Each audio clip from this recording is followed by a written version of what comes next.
So hi, welcome to Noise Podcast. I'm Shane, I'm Glory. and we're here with Jem from Speed. and we're some questions to say about their new album, Only One Mode. So congrats on that, by the way. How do you feel about the response to it so far? It's been pretty sick. It's been kind of overwhelming, not gonna lie. I guess some people like it. A lot more people liked it than I think. Actually, to be honest, I think a lot more people have heard it than I ever expected. I think that's the weird thing, probably. Like we used to write, being in the mentality of writing this music to be heard by like 100 people or 200 people or just your mates or whatever. And I don't know. It's still like I have to like fully zoom out sometimes to just realize that there's just people that I don't know on the other side of the world that listen to this music that we make. yeah, it's fucking wild. Yeah, the response, has seemed fucking massive. Like a lot of people. I get my like quote unquote what bands are hyped in the scene right now from Twitter, and everyone was posting the flute video on Twitter all at the same time, and I was like, this is fucking badass. So the record's awesome. Thank you. Thanks, the record. Yeah, it's so fucking good. This record is the one that really made me lock in on why people love this genre. It clicked. This is the one that fucking did it for me. I love it so much. Oh, sick. Hell yeah. So you haven't listened Yeah. to much before this? I did, because we interview some bands that make hardcore music, and I've always listened to it and been like, yeah, this is good, but unfortunately, I don't think I'm gonna revisit it. But this album specifically made me go, oh, this is why people, this is it. This is the vibe. This is the energy that people get from it. So it's just it clicked in my brain for me. That's really cool to hear because a lot I would say like most of hardcore, at least especially for me, it doesn't fully translate like just fully on record. Like it is other than listening to like some techno, I think this is one genre for me that like it only made sense live. And there's so many bands that I listened to 3 or 4 times and I didn't get it until even I just saw the live set on YouTube. And then once I saw people engaging with it and moshing to it and dancing to it the way they do, I'm like, oh, it's just like it kind of got me through it. So like yeah, that's cool to hear. Hell yeah. Yeah. It's refreshing to hear someone in a hardcore band say that, because like that is exactly how I feel. Every hardcore band that I've went and checked out and listened to their studio stuff after seeing them live are the ones that I'm like, I like that band. But if I'm just sitting down to listen to it, it's like, I don't know, it's just something doesn't click all the way for me. Well, I think that's probably one of the biggest distinguishers is that like the music is as people, if you're in the scene and you've listened to like hardcore for a long time, or I think it becomes a subconscious thing is that when you're listening to the music you probably just already know how to receive it. Like when I hear like I don't know some sick skank part or something, I feel hyped and my heart starts beating. I feel amped because like I can imagine myself like people just two-stepping to it or whatever. Or I when I'm writing the riffs, I'm imagining people like head walking to certain parts or whatever, and you don't really understand how to kind of visualize that until you experience it live like a lot. True. So Yeah. no, that's sick. Hell yeah. Yeah. Guess that means I just got to see you guys live too to really lock it in, right? Gotta go to shows for sure, or just like even other band shows, not even us. Like it just it's literally just a full thing that has to be experienced in the real time. And I think that's also why I fucking love it so much. Like it can't be replicated other than in real time. Yeah, absolutely.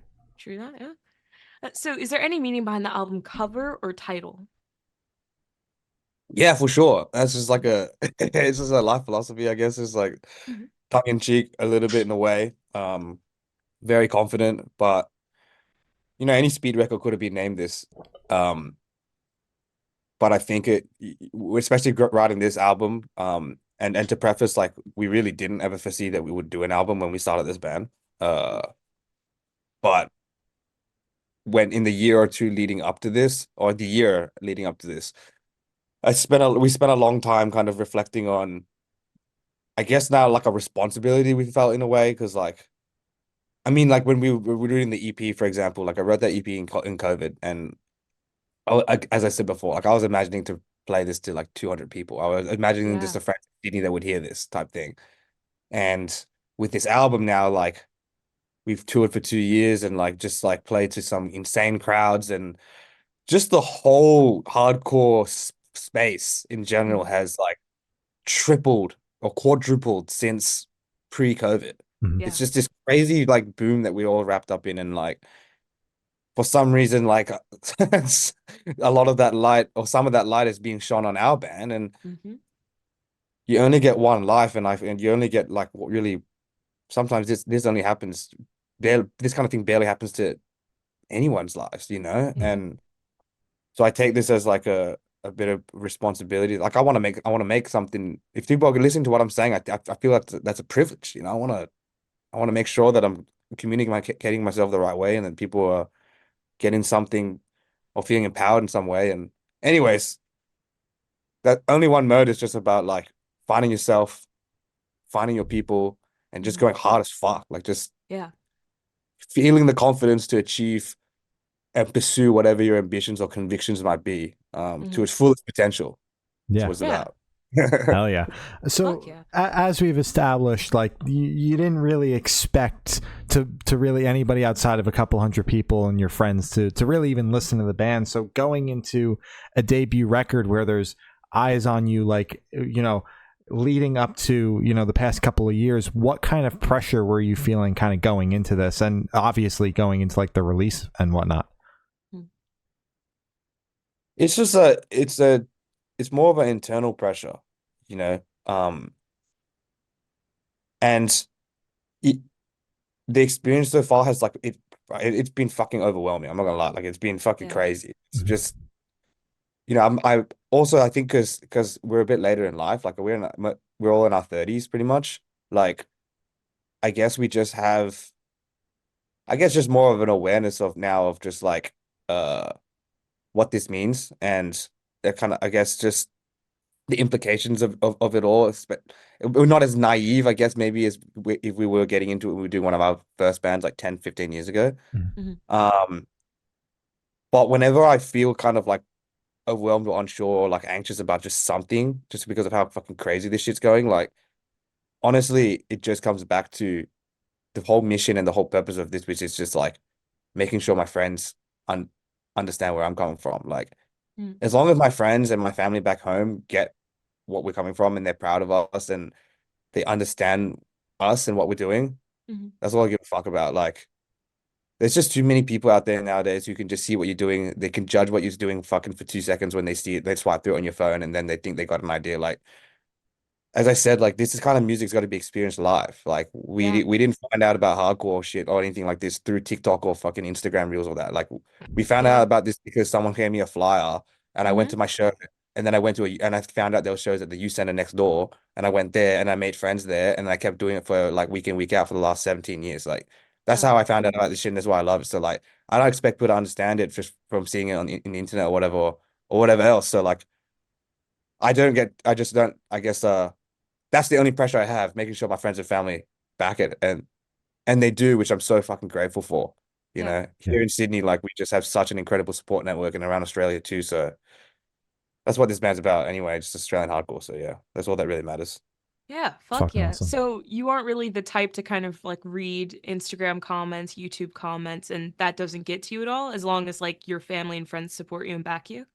Well, I'll see it for sure. I'll see it for sure. I Yeah. definitely look shit up. I'm not gonna lie. I read the stuff, I look the stuff, yeah, for sure. Because it's funny. Like it's just Yeah. such a, like I fucking went on Reddit 2 days ago and someone posted a photo of my brother, and it was from him maybe 8 years ago. And it Uh-huh. was a pixelated photo of my brother in the car. And I know the exact, like, I know, and the photo was just stumbled across this really cute photo of Aaron from Speed. I'm like, who the fuck is this? Like, this is a photo that was I'm serious. Like, I think it was on my dad's, my mom, my dad or my brother's Facebook from many years ago. My brother hasn't used Facebook in Whoa. probably 6 years. Someone has like gone and looked it up and just like you can tell like it was hell pixelated that, but it's just like Oh my I don't know. God. It's very funny to me and to us now that like our lives and like friends and just like Mhm. whatever this is that we have is being exported to just random people. It's Yeah. a really strange thing because like we're just fucking normal people from Sydney. Like we're really Yeah. normal people. That's fucking So crazy. Oh my God. Ugh. it is like, yeah, and like people online like say like, people come up with like stories and just like ideas about who I am and what my family story and like what my Mhm. family's about, and they think they know us and shit. And I find it funny. Like I think it's a good laugh. Like Yeah. I also at the same time, like we're very, very confident in who we are and what we're about. Mhm. And that's a blessing, like, because we're a bit older, I mean, I guess like if this was happening to me in any of my bands 10 years ago, I would have fumbled it and I would be saying dumb shit. I would be saying dumber shit and like, making wrong decisions and whatever, and just, I don't know, not being able to reckon with how intense this is, Yeah. but but I at the end of the day, even though we are confident and all that, like we don't claim to be perfect by any means. Like Mhm. we do read the comments and we do see people's feedback and like take it with most of it with a fucking handful of salt. Mhm. Mhm. But there is, 0.1% of things or 1% of things where I'm like, that's a good perspective actually. And like I should have thought about it that way. Like Yeah. we're not perfect people and we're learning. And I think that is also the most profound thing about this entire experience in this band is that like it has 100% fast tracked our growth, as a band, as a friendship group, and as individuals. Like that's what life is about. It's about Mhm. progressing, learning, fucking being challenged, and I'm being challenged in every space of my fucking life right now, and I see that as a blessing. Mm. It's what's a life without it being interesting. So Yeah. Damn Yeah, right. absolutely. Hmm. So can you tell us a little bit about your writing process for the album? I just sit in my room over there. It's Mhm. like 2 meters away. My Mhm. wife is in there working from home right now, but I just sit in there and I just play my guitar until I come up with a riff that just like feels like, I can imagine I can spin kick to it or mosh Yeah. to it or like Yeah. dance to it in a way. And then I have like almost like a scrapbook just of riffs. And then I have like an idea, like I want to write a song that has like two anthemic choruses and like a fucking breakdown in the middle and a breakdown at the end, and then a third mosh part after that too. And then Yeah. I string the riffs together Mhm.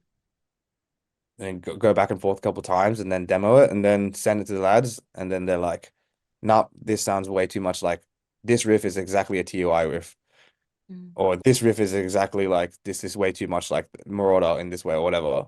Mhm. And then we fucking filter it out and then we have a song. And then I Gotcha. send it to the and they learn it. So Huh. um that's pretty much the process of doing this whole album.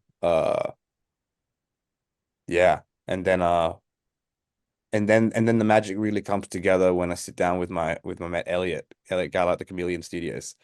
Mhm. The first kid I ever went to hardcore shows with, and my first friend at high school, and is also one of my best friends in the whole world. And the guy who built his studio with his own hands that we rehearse at, and that we record the whole album at, and everything pretty much we've ever done with Speed. Uh, yeah, it's a team effort. It's good. That's fucking awesome. So the songs start with you. You send them to the band, and then that's when the collaboration starts. Is once basically a demo is built and it's in their hands.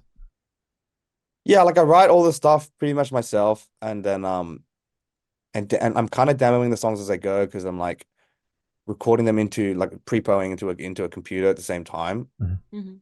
And as I said, I rely on the other guys largely for like a filtration process, and also they give me Oh. feedback about like sometimes just about structuring it in a way or just whatever or tweaking things in a way. Mhm.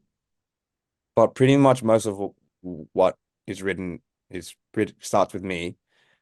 And then Kane will have the biggest impression with just like changing the drums around, doing his thing, Mhm. just adding his like flair to it. Because he has a very, very different brain to me, um, which I'm grateful for. But he just interprets things like super differently, and like a lot of the Mhm. tom feels and a lot of the grooviness and like um a lot of like this like the drums are very syncopated in many ways, and the accent in lots of different ways. For example, like the end breakdown and kill cap, like such a fucking standard just beat down kind of riff, very, very standard beat down chromatic riff, and just like crotchets essential quavers, you know what I mean? But Kane if you listen to the drums, like he's playing a bit on the ride and he's playing a bit on the China, all on the same bar. It's like alternating between cymbals, and like my brain would have just imagined just to hit one cymbal straight, and he's like doing these weird things like that, which I think help really make like parts a little bit more unique. So um yeah, that's like the biggest process. And then with the vocals at the end, like all of us sung on it. All of us sung on it. And Josh helped me a lot with lyrics. Josh plays guitar. He was like for every band pretty much until this band, he was always a singer.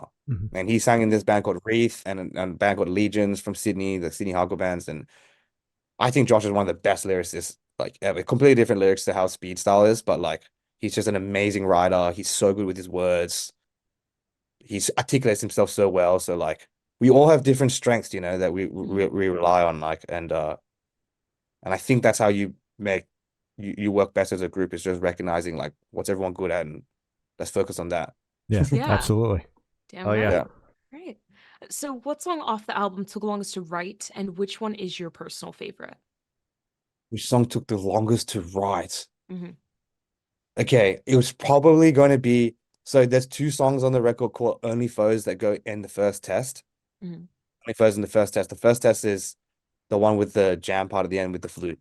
And those two songs were actually written as one song. So if you listen to it, it flows into each other.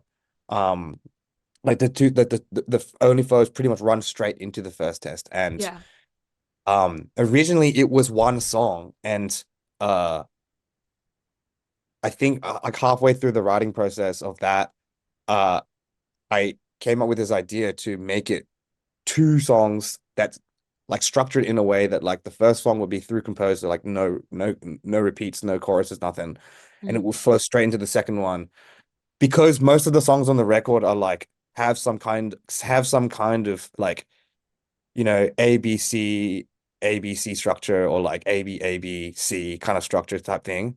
Whereas something that I was very aware of, I guess, in the writing of the whole record was just like just the whole dynamic, like making sure that like I never wanted it to have any filler. I don't know if I achieved that or not, but like also wanted to make sure that there was a narrative to or at least some kind of dynamic experience as you're listening to it. And I think part of that is like structuring the songs and the kind of different structures you use. So with this here was these two songs, I thought by cutting the first one, making it shorter, running straight into the second might be better, rather than having like a 3-minute song. Which then inspired more of doing this jam part, the musical part there at the end. And it took a lot of revision. It took heaps of revision. Like, for example, with the way the first test starts, like dun, dun, dun, dun, dun, dun, dun, dun, dun, and it goes in like that was actually, that part is the start of that song, but it was actually meant to be the end of the last song. Like it was meant to be the end breakdown of the last song when I was first writing, and it was really different at first. It was like way slower, and then it had this like it just went through heaps of revisions until we landed on this. And I know it sounds simple, but I probably revised that song like 20 times. Wow. But the funniest part was like the jam part came together the most organically. Like the very end part of the first test, like it was almost written like in 2 takes, almost like it was. Well, sorry, other than like a lot of the intricate details like in between, but like in terms of the idea of the whole jam part, like the drums and the guitars, it was like that came together really quickly, which is really funny, because it was like I feel that was probably that part of the record is probably the part that came together the most organically, but the whole 2 minutes prior to that took the longest. That's crazy. God damn. And your favorite? Oh yeah, I have different favorites for different reasons, but I do love the first test. I do love the first test. Yeah, there's a lot of things like reasons of why that I think only we know internally, that like I think when you write the music and when you make any kind of like art yourself, like you have a different relationship to it for different reasons, obviously, because you know that you're on a journey with it. So yeah. I'm proud of the structure of the first test and the way that song came together. It was just, to me, I felt like it was very different. Whereas a lot of the other songs, I was modeling off something else. Yeah. Now, like when you're writing, what do you prefer? Like that kind of almost like flow structure where it's just like stream of consciousness, like in a way, and like it doesn't follow a solid AB, or do you prefer writing with that like ABC kind of structure that you were talking about? It depends. It depends, bro. It depends on the purpose of the song. It depends like what it depends, and it also depends the stage of writing. You know what I mean? Like some sessions will just be like, okay, I'm going to sit here, and it's almost just like free play. You know, it's like free sketching. If you're an artist or something, you're just gonna there, whatever comes to mind, you're just gonna draw it. Yeah. Whereas sometimes it's like, oh, I want to draw a picture of a seahorse fighting a giant monkey in a volcano. You know, and then you know exactly what you're gonna draw. Yeah. So it depends.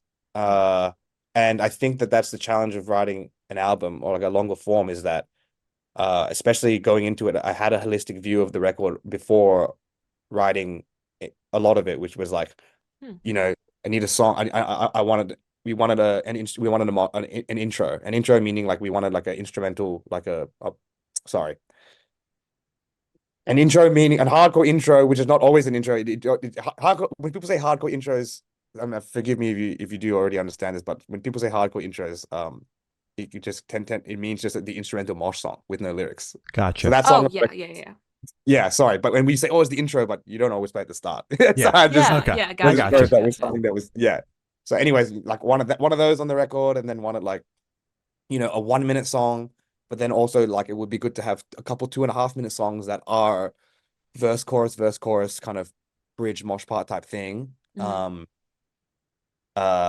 And then some other songs which are just straight ass beat. It's just, you know, I want a song that's just gonna be like just violent the whole way through type thing. Like, so there's all these different kind of cards that you can play, and then it's about arranging those cards. So as I said, it depends. It depends which ones. But and each of those different approaches have their challenges, which I find interesting. So like, yeah, but there was one thing that was conscious of this record is that I wanted to make we wanted to make the mosh parts like way heavier and way more brutal if we could, but also more than anything, I really wanted to make the record as catchy as possible. Like it was like, how could I make what we already have like more moshy, but more catchy without using melody and without using like, you know, making it poppy or anything. Like, just how can we make catchy hardcore music? And I guess that's probably why it sounds so much like TUI, you know, honestly, because they make some of the best, catchiest, and heaviest. The combination of those two elements, and the third element, which is the third most important element, I think, in my opinion, which is swag. Yeah. TUI to me is the band that has all three of those things. So I guess that's why it sounds so much like them. I mean, they're also our favorite band, my favorite band, like growing up too. But like, you know what I mean? Like, yeah. Hell yeah, love it. Fuck yeah. So how did the track list for the album come about? Did you write the opening of the opener, close the big closer, shuffle around and see what fits? What was that process like? I think for the most part, I had like the intro, like the very first song I ever wrote was Real Life Love. That actually was the first song, and it's really weird because the first song I wrote for the EP, Gang for Speed, the first song was Not That Nice, and they're both the openers. I don't know why it's like that. It's like it's almost like my mind starts it, maybe subconsciously it starts the writing process chronologically and just does it. But then you kind of feel the gaps. I didn't write the rest of it like that, but but once I got through the 9 songs, then it's kind of like, okay, I want the final song now. When I personally get to that stage, I can already envision how I want it to close based off how if I haven't ordered the other 9, or you know, before it might have been 11 or 12 songs, but I haven't ordered all those yet. But I know, okay, now I do need a last song, and that Caught in the Craze was the last one I wrote too. Like fits that slot. Yeah. So your question was like, how did the track listing come about? Yeah. So we had like the first and the last song, and it was just about like kind of ordering it in between that. And Josh Josh had most of the ideas about like where to put what where. And we thought about it in terms of like side A, side B on the vinyl, you know, side A, side B. So like, if we could create 2 EPs, like side A, Real Life Love, to the end of the first test, it was like dope. It's going to end with this like jam part, mad. We were conscious, like in the first 5 songs, you're going to play these cards. Like you're going to hear this, you're going to be on this journey. And also, as I said before, earlier in our chat, like it's very much like a narrative, and it's an experience. So like I want people to get halfway through, see the cards that you're playing, and then be hyped for the next half. And Yeah. I feel like once you've gotten this far, okay, you're on the journey, then we're gonna like take some more time to like marinate these ideas. And like that's Mhm. why the next one after that is Kill Cap. Kill Cap is like a heavier song in many senses of that word. It's like it's the most heaviest emotional song. It's Mhm. the heaviest emotional song like Speed's ever written, but it's also probably the heaviest song we've ever written, period, in Mhm. terms of like that last like the breakdown at the end or whatever. So Yeah. we've put that sixth time like we put that as the sixth song so you have some time to work up to that, Mhm. and then the rest of it is just like kind of like a home run to the end. Yeah. But Hell yeah. Fuck Love yeah. it. So would you be able to tell us where your headspace is at while you're creating this record?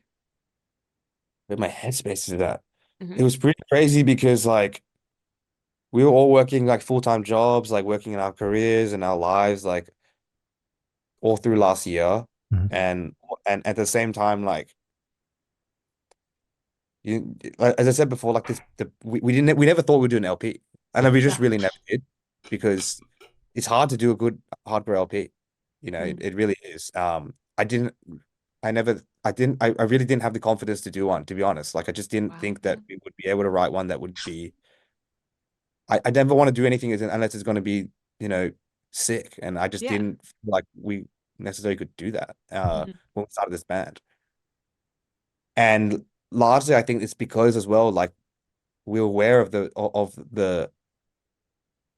we were aware of how this band was going to fit into our lives when we started this. Like we've played in bands for many, many, many years before this band, and this was meant to be a chill one. It was meant to be the one that we finished all the serious ones that we've toured with and extensively and done that thing. This is like we're gonna be a band that's just going to fill out the lineup, like in Yeah. Sydney, like because there just weren't too many hardcore bands in Sydney in Mhm. 2019 and in Australia in general. Like this scene here is small in general, but it was really small.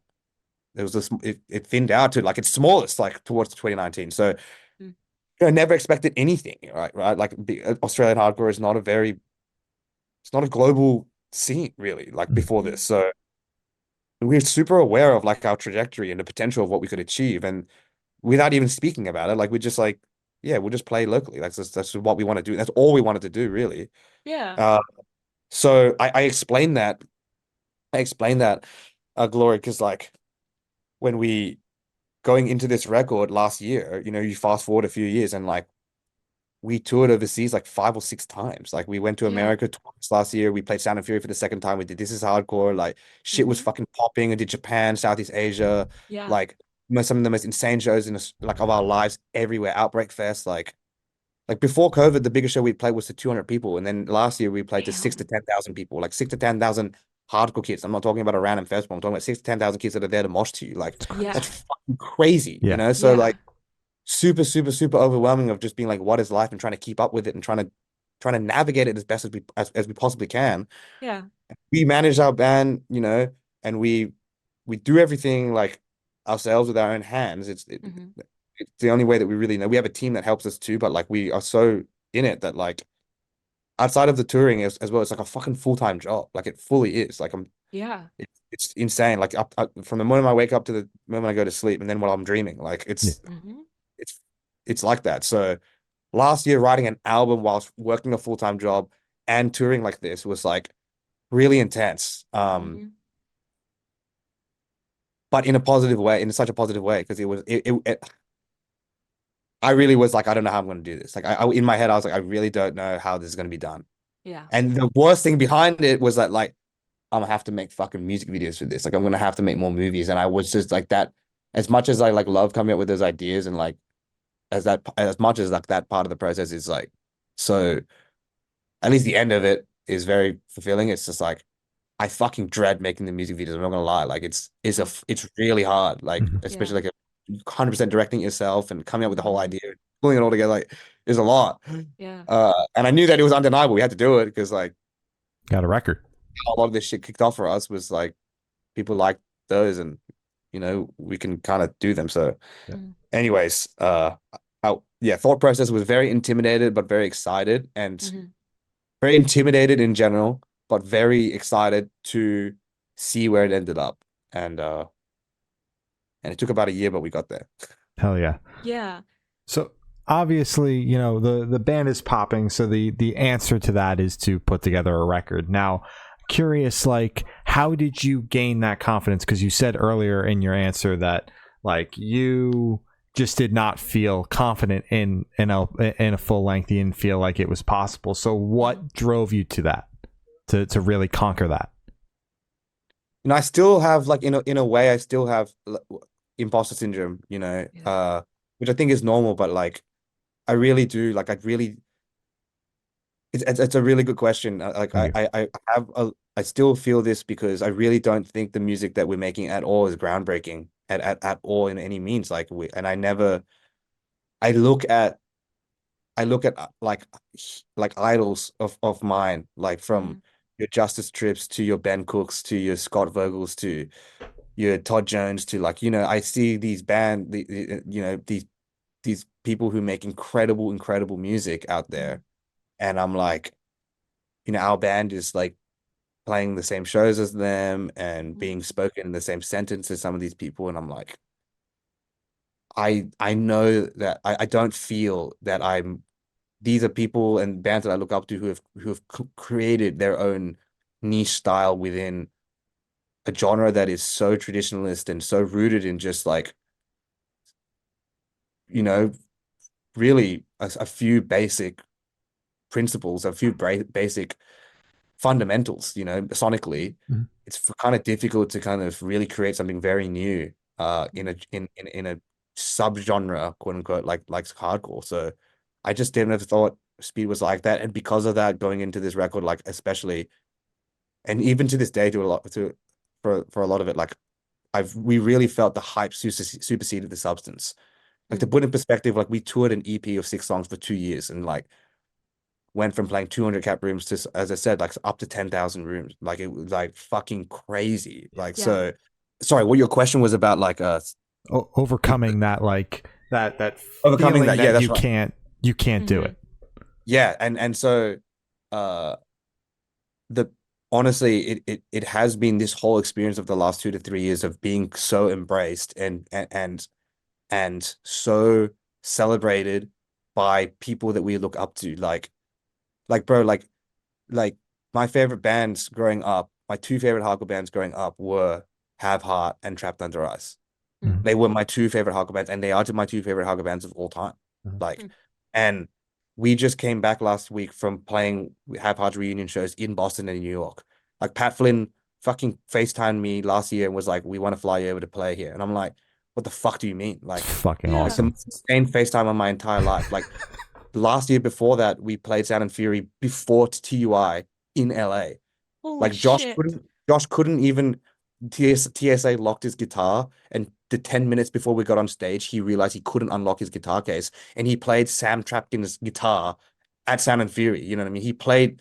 Sam Trapkin literally wrote essentially what would be we would fucking classify as like the Old Testament for us almost in a way, or the New Testament. You know what I'm Yeah. saying? Like Yeah. it's like Yeah. insane. Like, and I've always thought of our music, and I still do as this day to like fucking poor man's TUI. Like I'm not trying to exactly be that, but that's just subconsciously how the music has come out. And like, like I text fucking Sam all the time. Like now is just like about like lifting weights and fucking riffs that we like and whatever. And Yeah. Justice is like like fucking Justice gave me in 20, if you look it up on YouTube, Trapped Under Ice, Break the Ice 2012, they played our one of our legendary hardcore festivals like 12 years ago, and it was the second time TUI toured and they headlined, toured Australia, they headlined. And if you look that video up, you'll probably notice most of the members of Speed all through there, fucking weighing half our body weight that we are now, moshing with our shirts off like idiots to TUI. Uh-huh. And Justice is wearing this red crop top. He's wearing this red crop top that says, uh, "The streets are watching." The streets, it's an Outcast red crop top. Anyways, Yeah. Yeah. it's an iconic video because it's such a fucking iconic video because Justice is wearing a crop top. They're the hardest band Yeah. of that time, and he's fucking wearing this crop top. Uh-huh. He's so fucking fresh. And Mhm. they even do a drummer swap. So like Franz, who is the bass player in Turnstile, was Yeah. doing merch for them. And he Mhm. plays drums in one part. Yeah. And Brendan, who's the singer of Turnstile, Yeah. sings for TUI, and he's wearing like like leopard print fucking swimming shorts. He's got bleached hair. He does a Yeah. fucking somersault, jumps in the air and claps, picks up the mic and starts singing, and like there's just so many crazy fresh things in that. And like Yeah. we we fucking like that set is so insane to us, and we studied that and have Mm-hmm. been inspired by that. Like the whole reason why we do this instrument swap in speed is because of that. Like Wow. it's just Yeah. so cool to us, you know. Yeah. It's the fact I didn't even know Franz played drums. I thought he was just a merch dude that like, just dove like a maniac. But like he fucking plays drums. He's playing drums with sunglasses on, and like Yeah. I was like 18 or 19 in that video. I think it's the sickest thing ever. Like, Mm-hmm. and then last year we fucking we're playing with TUI and we're like fucking hang like I I should also say like we've been friends with them since then, and they've always been cool with us as kids, and they've seen us grow. Like Yeah. all the guys like including Turnstile, like we were so lucky to meet them at such young years, but literally to come out as this band and just be embraced by people that we look up to, that we now just call like they're just our friend, like just like brothers to us, like Yeah. that is like the magic of hardcore. That is the magic of this space. That's why like it's the only place that I know that you can literally see your idol on stage, Mm-hmm. mosh to them, and Mm-hmm. then swap places and play. You know what Yeah. I'm saying? Like Yeah. like fucking wild. And the way that it just it doesn't happen everywhere, but it's meant to, like the way that it reduces, like squashes hierarchy, and just like Mm-hmm.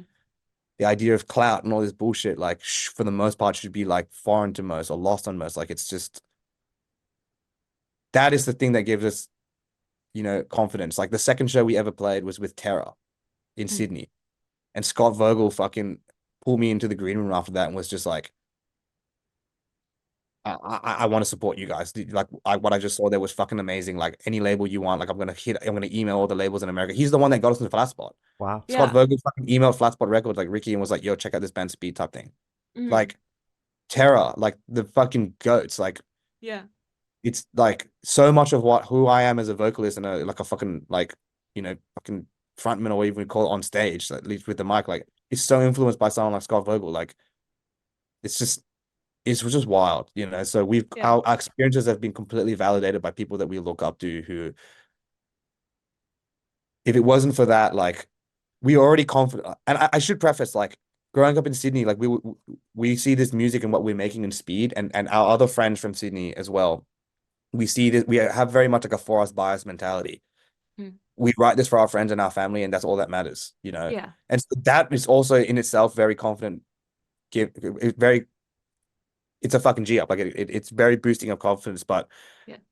I guess to be able to just go out there and do what we've done, and to Mm-hmm. step on these stages in front of these people and be like, okay, like we can own it. We can own this position, or we can own like this feeling of these people like clapping for us right now, and moshing, all these people moshing to us right now in Brooklyn or whatever. Like I just feel more confident because I'm like, man, these guys have fucking supported us and backed us, and like, how can I not?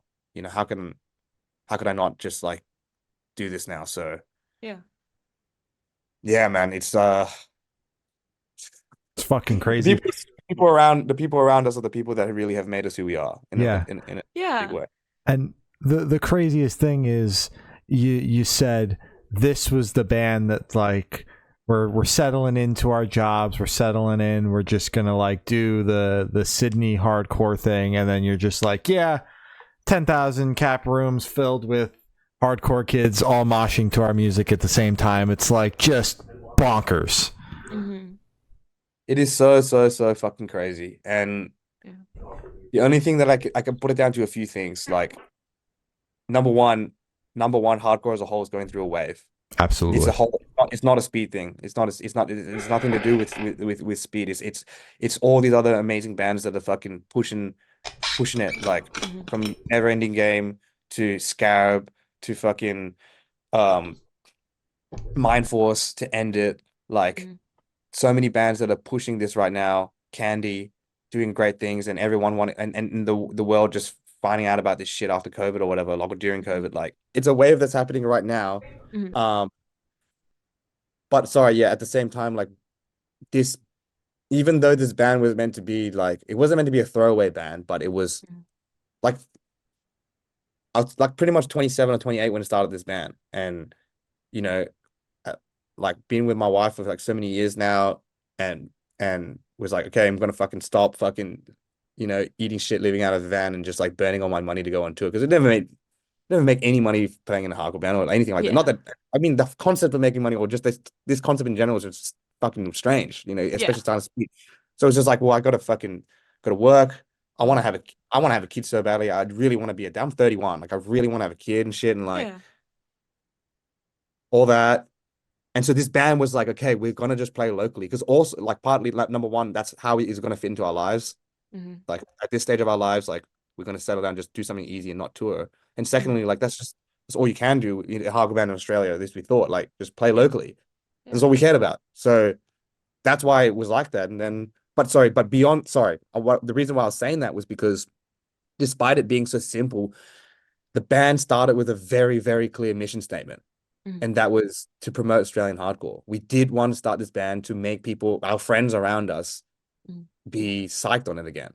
Like a lot of our friends, we who like we have quite a big friendship group, and like a lot of us were going to shows consistently, and some of them were just not and moving on, and that's fine. They're still listening to hardcore, but just not as participant or whatever, and participatory, I should say. But this band was just trying to make people just think it's still cool again because we still felt like we were kids. We're like, why the Yeah. fuck aren't people moshing at these shows, and why people aren't coming, and why aren't people starting to dance? So like, Mhm.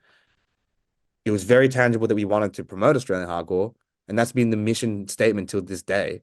With like Yeah. every single opportunity that comes our way, it's like, what does it mean for Australian hardcore?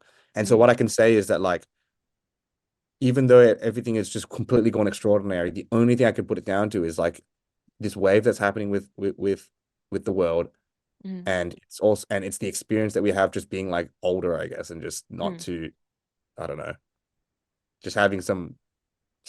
I don't want to even call it wisdom. We're fucking idiots, but like like having some experience. Yeah. And then the Yeah. third thing would be, um, we may not have like talent or the newest riffs or anything like that, but we have passion. We have values. Damn right. We very clearly know what we stand for, what we're about, and what we're trying to say. Mhm. And, you know, I think that's the most important thing, and which is why we talk so much about finding yourself and finding your people. Yeah. What do you believe in?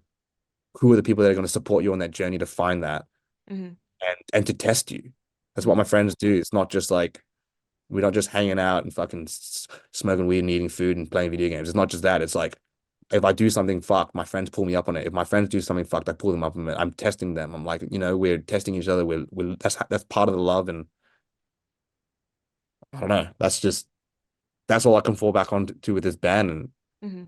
I think yeah, it's an incredible lesson. Like, just trust your values and trust what you believe in before anything. And that's yeah. Hell yeah. Yeah. Oh. I have like so much like positive shit to say just hearing your journey and kind of how the band evolved and how quickly you guys have grown and how much work and effort and thought and love that you've put into it. But it's just gonna sound like fucking word vomit, but I'm very proud of you and I'm very happy for you because this shit is incredible. You may have like imposter syndrome and that's just like typical human shit. When you do something really good, you think like, oh, I'm not good enough for this or it's not that good. But I'm telling you this right now, this shit is great. So like Fuck yeah. own up to it, man. Come on. Yeah. Let Oh me my hear it. god. Give me more. Come Thank you. Thank you. Let me bend this. Thank you, Glory. I appreciate that. I of really do. course. Of No, I course, of really course. do. Yeah, thank you. Mhm. I think like, we're so used to going to hardcore shows and it being such an underground thing. Like this was Yeah. like I was teased my whole life with people Mhm. outside. Like I never give a fuck about it, but like because like that's part of why we love it more. It's because we're the outsiders. Like like people would understand it. It was never this cool thing. It never was. Mhm. Hardcore was never cool to people outside of like the 100 people that listen to it here. You know what I'm saying? Yeah. Uh, and because of that as well, it's almost like for a lot of us, we felt like we had like a secret society. We have like this Mm. secret society where we go in and you can fucking act like a fool and Mhm. be an idiot there. And the t-shirt that I'm wearing, like no everyone else on the street would think like I'm a fucking freak or I'm trying to like, I have mental problems, but I'm going in when I go to the show, like, oh, this is a fucking vintage shirt, one Yep. of 50 from like fucking 94 or something. Like, you know what I'm saying? Like it's that kind of thing. And Yeah. I think that and a large so much of that is what we have tried to channel Hmm. and try to promote as a band because as well, I feel that that's so real and so tangible in life, like connecting with people that way rather than just through a fucking phone on and whatever. Like it's just I mean, that's just how I made so many of my amazing friendships that I have to this day. Yeah. So I think the weird thing for us in navigating this experience is just like the fact that we've only ever tried to to promote what I just discussed, but Mm. at the same time, this is just so fucking huge now, and Yeah. that people are finding out about hardcore through viral moments that we've never tried to fabricate, Hmm. but are just somehow caught up in. And I guess it's just like it's too big. Like it's Yeah. so big. I don't want to say it's too big, sorry, like because it sounds negative, but like it is just so big now that it's like I didn't expect this to happen. We didn't like the discourse for 10 years before Speed was how do we make people come to shows again? How do we make hardcore cool again? And Yeah. then directly coming out of COVID, when you're not playing shows for 3 years, which is the only way you can. I told you that like it's a live thing. Yeah. You can't. How does it translate? You Yeah. don't even can't even go to a show for 3 years and you come out of it and the scene is fucking 10 times. Like what the? How does that make sense? You know what I Yeah. mean? Like But what the now it's fuck? like instant. The questions literally like a switch just went. Okay, how do we make sure the culture doesn't become diluted? Hmm. You know what I mean? Like it's so crazy and it's like you can make goals to like I want to fucking print 50 shirts and sell them or I want to write an album. Okay, you can do those tangible goals, but to like make an impression on a culture, Hmm. you make a cultural change or shift in that way, how do you actually execute that as a, Yeah. and not to say that we've done that at all. As I said, it's a collective thing that's happening, but it's just like that is a crazy thing. But it gets in my head because like I sometimes it's just I'm just like this is getting so big and like Hmm. all we've ever tried to do is be a hardcore band, but also then like, you know, XYZ is knocking at our door, like trying to collaborate with us. And this fucking famous person is like hitting me up for merch and shit. And like, what, what, what is that? Like, yeah, it's but at the same time, as I said, it's all fucking gift. It's all gift. Yeah. It's Yeah. just Yeah. growth. Yeah. It's Yeah. just, Yeah. Yeah. Of course. I feel so lucky to have this experience and to just navigate this. It's every day is exciting. Yeah. Every single day is exciting and also scary, but exciting. Yeah, Of mostly. course. Yeah. Fuck yeah, hell Yeah. yeah. So can you talk about any particularly challenging or standout moments from the creation of this album, positive or negative? The most positive kind of part of it, in a way, would be coming out with a result, like a final product that we know that was built 100% by me and my 5 friends. Like we're the only people that play on the record. There's no guest vocals, and I would have loved to have had so many people on it, but like we made a conscious decision just to keep it the 5 of us, to Mm. not try and coast off the back of anyone else, and Mm.